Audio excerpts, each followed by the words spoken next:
Hello, good day. I am Reverend Father Mokeli Francis Ezumezu, the rector of the Cathedral Basilica of the Most Holy Trinity, Onitsha. I welcome you to this basilica located in the Catholic Archdiocese of Onitsha, Anambra State. Welcome to the Cathedral Basilica of the Most Holy Trinity, located here in the ancient city of Onitsha, the high road to the heart of Igbo land.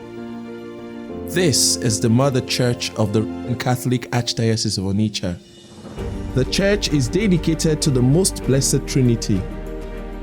This beautiful church sits regally atop a massive stretch of land, pitching its tent close to the bank of lovely River Niger.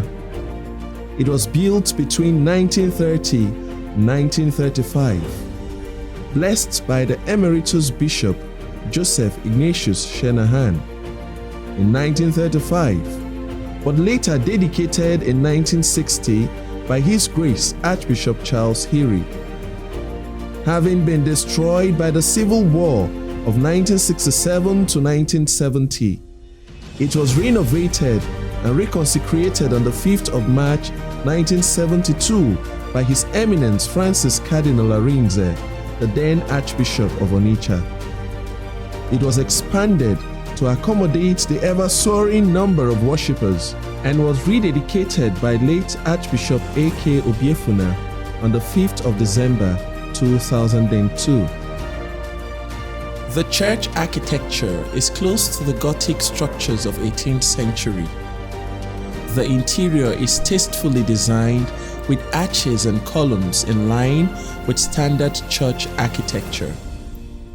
The sanctuary wall has church symbols arranged in a 10 cluster of gold-studded arcs, forming a kind of sacred alcove.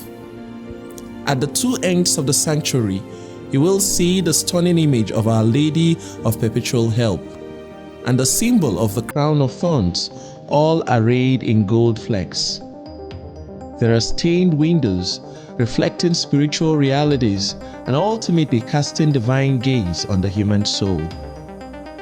Inside the sanctuary, behind the marble altar, sits the cathedral, the seat of governance, faith, and divine authority reserved only for bishops.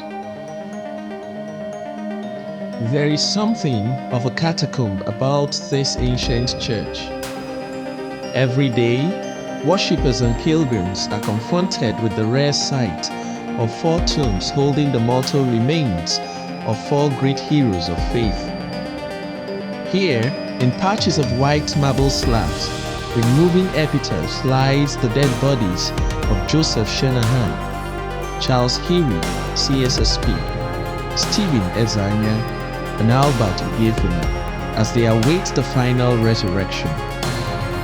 This mother church holds the trustee to an immense treasure, for inside her sacred precincts, just at the left side of the sanctuary, you will find the relics of Blessed Michael Iwenetansi, the only beatified indigenous saint native to Igbo land, beatified in 1998 by Saint John Paul II.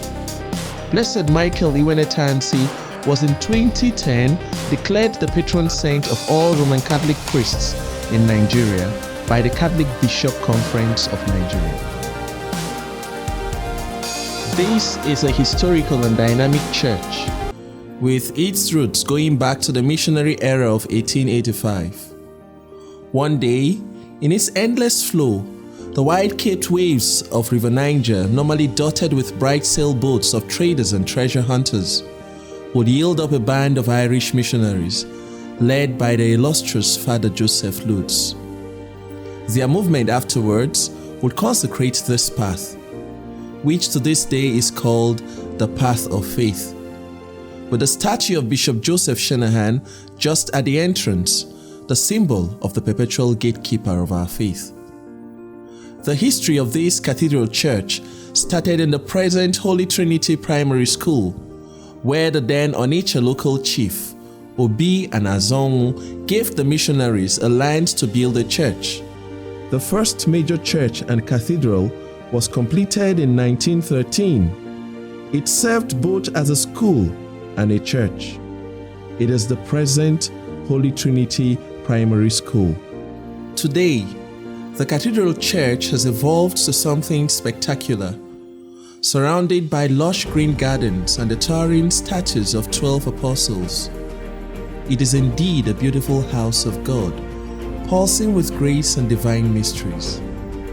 On May 28, 2007, in what seemed like a crowning resume in an already impressive trajectory of grace, the Holy Trinity Cathedral was elevated and promoted to a minor basilica by Pope Benedict XVI under the episcopacy of Archbishop Valerian Maduka Okeke. To God be all the glory and praise. This magnificent church may be called a true monument of the memory of this great missionary, Joseph Shenahan. The idea of a large cathedral church for Onitsha was started by him, for he visualized the time when so many thousands at a time would worship in the church by the river Niger. That time is here and now. I invite you to join thousands of worshippers and pilgrims who flock this ancient church for prayer, worship, and retreat. And may God bless you and listen to your prayers as you visit.